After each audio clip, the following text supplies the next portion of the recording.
Hello and welcome to another Looney Tunes review video. If you are new to the channel, make sure you subscribe to follow my journey to review all 1000 Looney Tunes shorts and give this video a like as well. So this is a review for Racketeer Rabbit, and with me today are my two fellow gangsters, Austin Kelly and Manny Cruz. Say hi. Hiya. I didn't want to come here, see? They squealed on me, the coppers, see?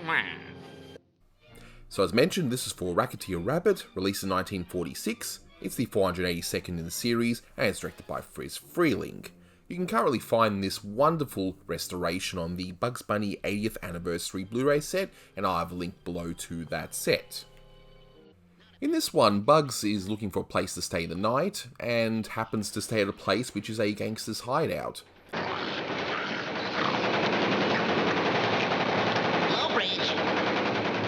And of course, once the gangsters do discover him, well, Bugs of course does what he always does best, and he messes with the gangsters. Talk!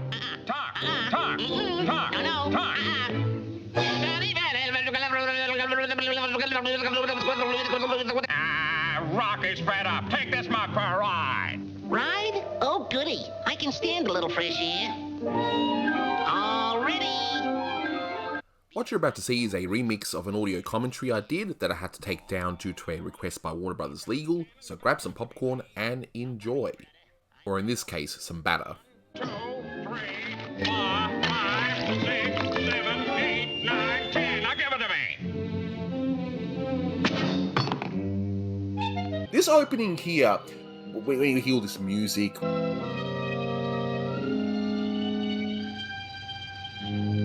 when Bugs opens the door here, he goes, sounds like Inner Sanctum. When I was a kid, and I told this to you guys before we started, it was a big mystery. Like, what did that line mean? It sounded very odd, but it turns out there was a radio show at the time called Inner Sanctum, and the sounds and the noises you would hear before Bugs says the line would be the sort of sounds you would hear on that radio show as Bugs. I do want to point out in this car chase and how great this restoration is. You can see the billboard very shortly saying Hotel Friz, which was a common thing in a lot of Friz's shorts that would refer that. But there's another billboard next to it that it's like a blink and you miss it moment. It says Smoke Cruz. They're awful, but you can buy them, which is a reference to the Cool cigarettes, Kool, in the US, which I've just only learned that they're a cigarette brand today. So there you go. So I grew up seeing this cartoon frequently as a kid. I was a child in the 1990s, and they used to show this on either TBS or TNT. So for those of you that don't remember, you had the pre-48 package and the post-48, all that fun stuff, and this cartoon was under the control of Turner Entertainment until 1995-96, around that time frame. When I used to see this cartoon back then on TBS or TNT, it was horribly faded, probably some old rinky-dink AAP print. But that scene before where Peter Lorre is shooting the Tommy gun, as a kid, I'm always wondering, what is he like? How is he not being like ricocheted back from the force of the Tommy gun? And it wasn't until I got the Bugs Bunny 80th Blu-ray that I noticed, oh, look at the planks of wood that are supporting him. And I also remember hearing, I think it was Thad Komorowski in his Cartoon Logic podcast, that he mentioned the same thing. Both of us we're around the same age each, so we both were wondering, how is Peter Lorre doing his magic? I don't know how he does it. Here's a pretty dark scene here. Like, what does he do with Hugo? I don't know. I mean, Austin, what do you think he does with Hugo in this scene? We don't see him again.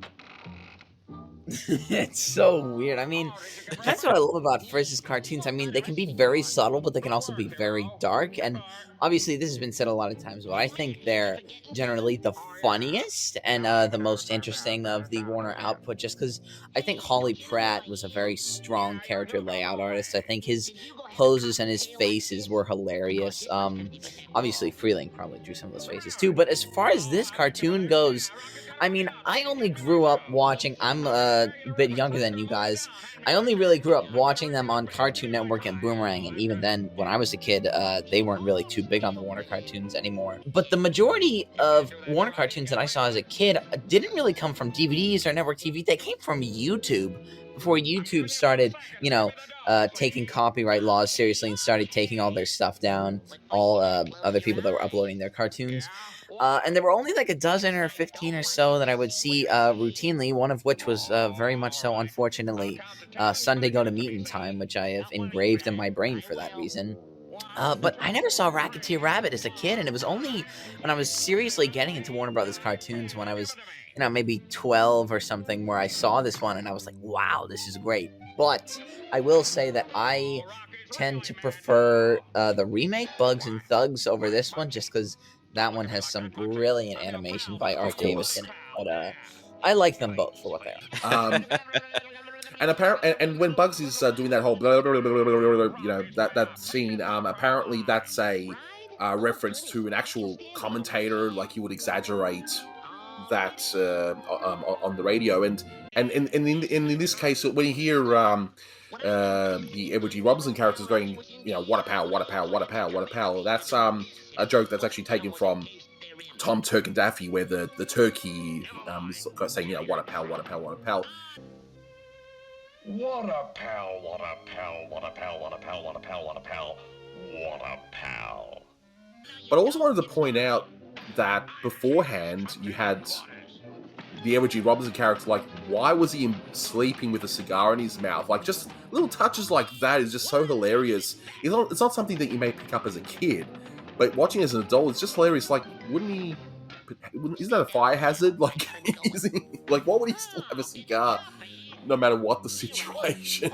And Edward G. Robinson, he didn't just do gangster roles, he did all sorts of different roles, and yet he seems to be pigeonholed as the gangster all the time, so I always found that interesting. Manny, you were going to say something about this George Raft scene, one of the funniest scenes.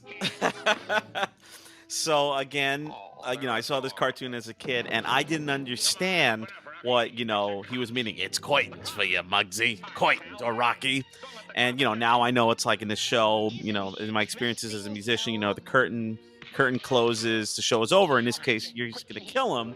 But just now I get the reference. I never understood why he was talking about curtains. And just not only do I understand it, but just near the end when he throws a curtain on Rocky's head, and it's just, oh, they're adorable. And I just think that line is so hilarious.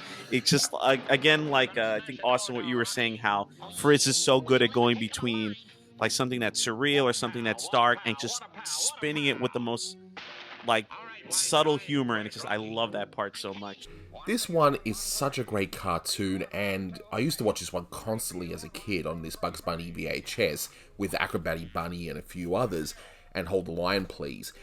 But it's still funny as an adult. This new restoration is amazing, and I'm giving this cartoon a 9 out of 10. Austin Kelly agrees with me. He's giving it 9 out of 10, and Manny Cruz is giving it 8.5 out of 10.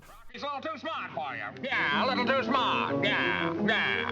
Obviously you have the later cartoons with Rocky and Muggsy that are more well-known, but there's just something about this one with, I guess you could say, the quote-unquote prototypical Rocky and Muggsy that just I find so charming and so funny.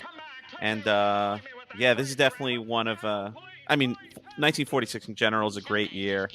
And I love this Eddie G impression that Bugs does, but it's definitely one of the best shorts of the year, and just definitely it's definitely a great Bugs Bunny cartoon. So there was my especially point. in this new restoration. Yeah, like I said, I personally prefer Bugs and Thugs more, but I think Friz kind of reached his creative peak around the mid-40s in terms of coming up with interesting plots and interesting ideas, because he started to reuse a lot of those later on in his career when, he was focusing more on his comedic timing and his posing, his animation.